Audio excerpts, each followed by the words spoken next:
why use both stanzas of the Great Invocation?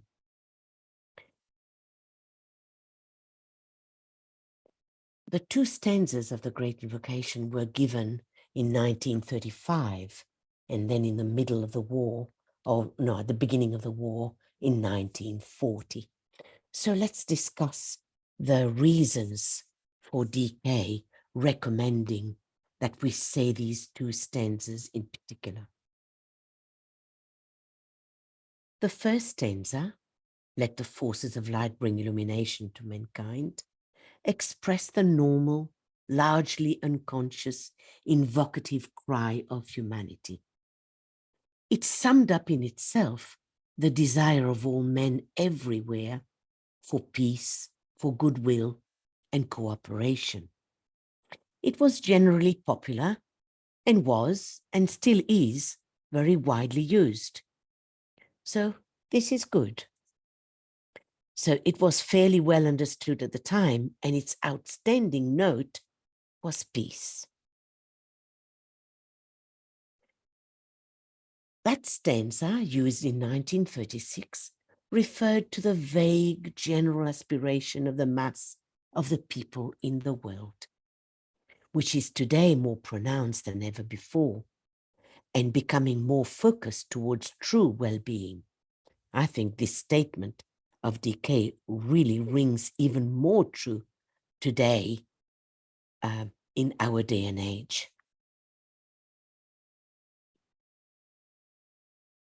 So the use of this first stanza was immediately successful and met with a full response from those good and well-meaning people whose focus is primarily astral and aspirational, and whose aim is peace and quiet.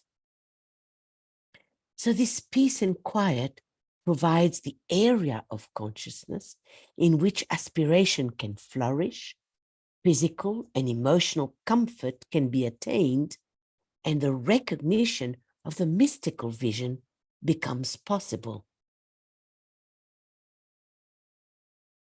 And this evocation, now I'm going to point out the word evocation, and let's make the difference between invocation and evocation, because there's a vast difference between the two.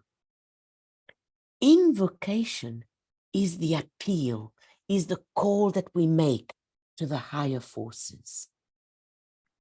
And the evocation is the response of these forces to our call, to our appeal. So this evocation that DK is talking about here is the response from the hierarchy of light, from the forces of light.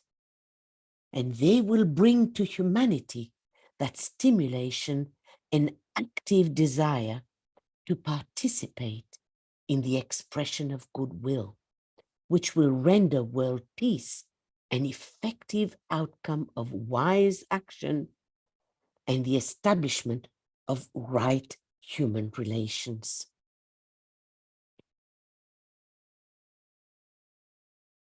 The first invocation, as used by the bulk of users, though, didn't quite measure up to the intent. It was used as a prayer by the majority, but not as a challenging demand, as has been intended. It did not therefore prove adequately effective in arresting the onward march of evil. Now, a study of this, of the invocation, will show you how the implication and significance of apparently simple words may be far deeper and far more wide-reaching in effect than you have been able to conceive. Now, even though DK's statement above was made in reference to the mantra, "We know, O Lord of life and love," about the need, touch our hearts anew with love, that we too may love and give. That was given in relation or in combination or in connection with the first stanza. So we will study the implications, the deeper references that the first invocation imply. But we will do that next week in the part 5 of this series. And we will see that it has far-reaching effects than we were able to glean on first impression. Then he gave another stanza of the invocation, starting with "Let the Lords of Liberation issue forth." And this one was of great power, which was suited to the conditions of war, because it was given out in 1940, a year into the Second World War. It was an invocation intended to evoke the forces of life. In other words, to bring down, to evoke a response from the forces of life. Just as the first invocation invoked the forces of light and love. Do you see again? One is the evocation of the forces of life, the Lords of Liberation issue forth, and the previous one, bring illumination, invoked the forces of light and love. So this second invocation could only be successfully used by disciples, advanced thinkers, and hierarchy itself. It was intended to be a test, a decision point in a time of crisis. It was offered, the second stanza we mean, under this test to the masses, but it was intended primarily for the use of those aspirants and disciples who are not only mystics, but who have made at least some small progress in their attempt to tread the occult way. They are mentally focused in their attitude. The higher way is recognized by them. The vision has been seen, and they are now ready for something closer and more real. So that last stanza, therefore, or the second one, was given primarily for the use of those who have mounted or in the process of mounting the fixed cross. The aim of that appeal, of that second invocation, was to bring about world release from the forces of evil. It is the will to invoke that which is needed. It is the will to focus, and through this focusing, to aid in the great act of invocation for which the Christ is at this time preparing himself. What DK means by that is that the Christ is going to gather the world invocation from the whole of humanity, and therefore evoke the powers in Shambhala. It is the will to goodness, to self-control, to the evocation of right action for which the hierarchy asks today. If humanity does its part, it will find that hierarchy more than ready to respond and do its share in bringing about world release from the forces of evil. The people in the world today are coming to realize through suffering and its consequent reflection that there is something greater than peace, and that is the good of the whole, and not just individual peaceful conditions and national peace. Now, DK wrote this in 1930, in 1940. So we can see that today, in this day and age, there is something greater than peace that we are all thinking about. It's not just peace on earth, it's no longer the will to peace, but we're all thinking of the good of the planet for the whole of humanity. So this reorientation of the human consciousness is brought about by the determined attitude of the souls of men, massed and blended, organized and focused by the vision of the general welfare of humanity. So it is for the use of those men and women whose aim is the will to good, who think in terms of world service, and who are oriented towards light. And notice now in the next 3 lines how DK breaks up the 3 aspects of light. The light of knowledge, the 3rd aspect of divinity, the light of wisdom and understanding, the 2nd aspect of divinity, and the light of life itself, the 1st aspect of divinity.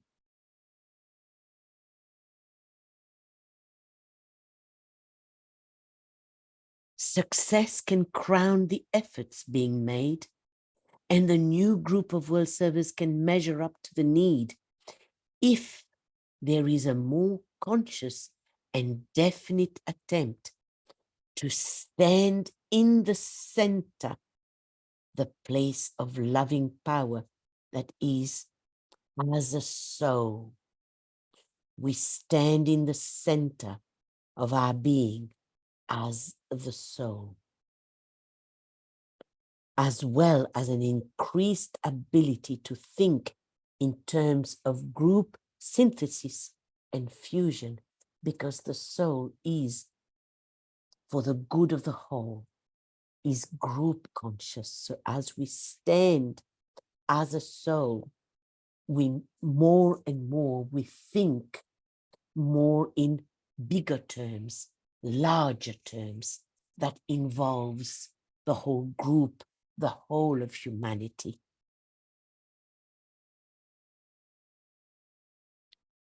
But DK tells us, I would like to pause here and say that both groups are necessary. The first group, emotional and idealistic, have a part to play in focusing the mass fluid aspiration. Their responsibility is to the general public, whereas the other group of trained thinkers and people who are animated primarily by the will to good, which, by the way, is of more importance in this world cycle than the will to peace.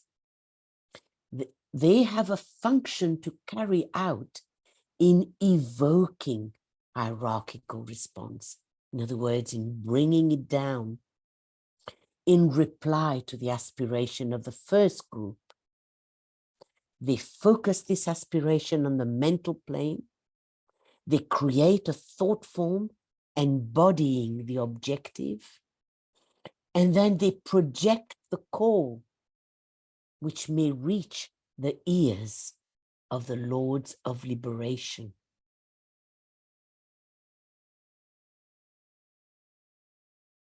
In 1942 and 1943, during the critical years of World War II, DK made an appeal to his disciples to say both invocations. The first one that was given in 1935, let the forces of light bring illumination. And the second one, let the Lords of Liberation issue forth. He told them, I seek to emphasize renewed application to meditation and a constant, steady use of the invocations, particularly the one which begins by invoking the Lords of Liberation. So at the coming Wesak Festival, and that was written in 1943, and until the full moon of June of 1943, including the 5 days after that full moon, I ask you to use both of the invocations, thus testifying greatly to the fusion of humanity into one great group of invocative appeal, believing that you're voicing the unified will and desire of humanity itself. But in this day and age, friends, we don't need to wait for the Wesak Festival or the full moon to say these two invocations. So this is why we are saying these two, because we are in dire straits. Humanity is in great danger from the grip of the forces of evil. So just like the previous one, that is the first stanza, invoked the forces of light and love. The second stanza was an invocation intended to evoke the forces of life, to, in other words, to seek a response from the forces of life. Because as Christ said 2,000 years ago, ask and you will receive, because this is a spiritual law that as humanity asks for help, then that help must be given.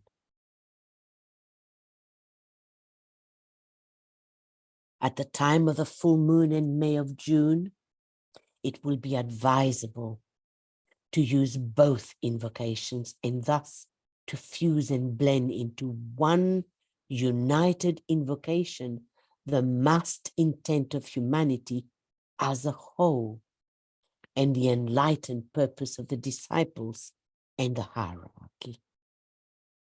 This fusion of the two groups, humanity and hierarchy, may then suffice to sound out such a potent call that life may be released on earth instead of death. And the love of God play its active part in the reconstruction of world affairs. So DK tells us, do not use these two invocations as prayers or employing the energy of desire.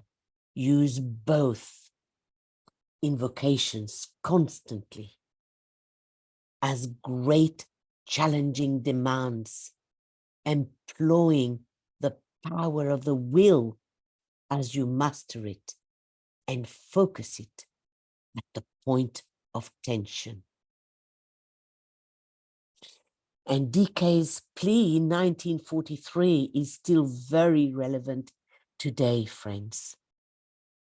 So we don't need to wait for the time of the full moon. We can gather people together just like we are doing right now for an act of fusion and cooperation, thus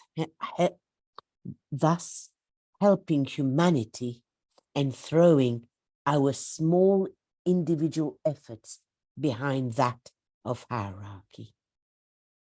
And he told us, I would ask you to recognize that as part of the new group of world servers and as a person of goodwill and as a group,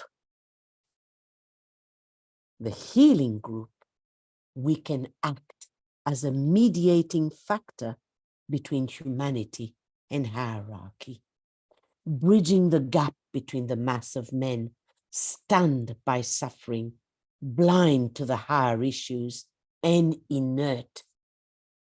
And the spiritual group, which is seeking so earnestly to bring them help and life. Today, friends, rampant evil, unleashed wickedness, and the forces of aggression, of treachery, brazen lies, brutality, enslavement, and destruction are still stalking our planet.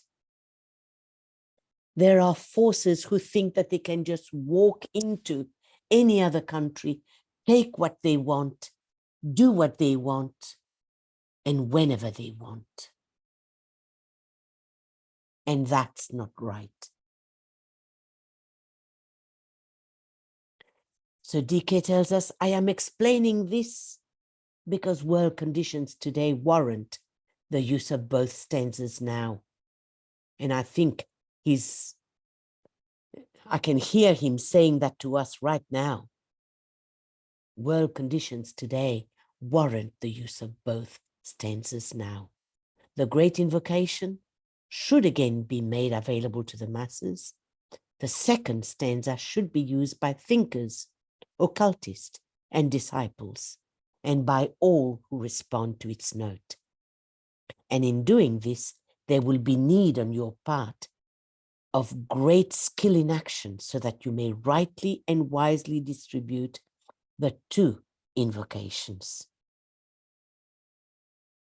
So a focused will or intention, a convinced mind, a dedicated desire, and a planned activity are essential to success. And the planned activity is exactly what we're doing now.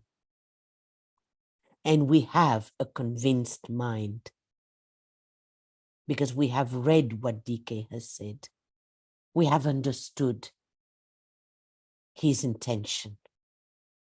And we have a dedicated desire for the will to good. And we have a focused will and intention of bringing light, healing, love, and will to good to humanity. The sincerity of your purpose and the love of your heart can and will make possible the great approach and so hasten the great release. I would have you, from the time you receive this communication, think deeply on what I've said, to walk silently in the light of your souls, to radiate love, to seek clarity of vision, and then, when needed, to speak to others with power and understanding.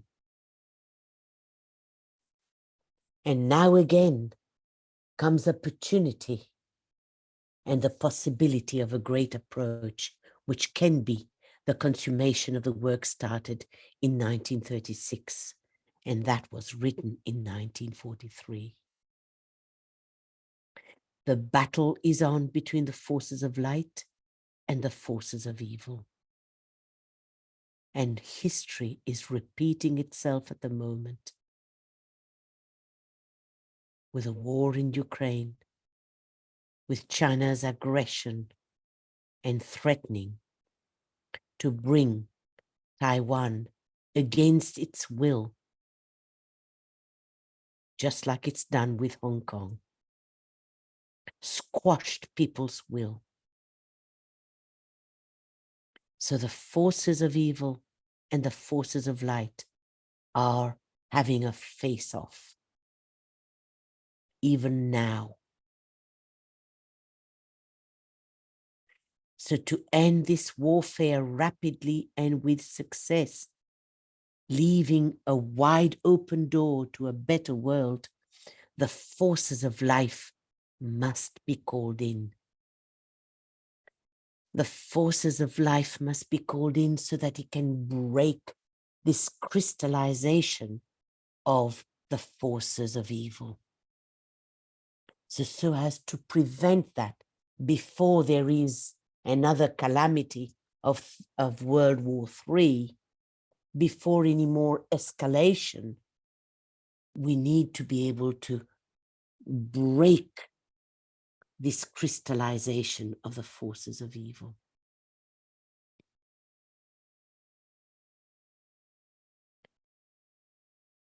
And finally, friends, we leave it to you.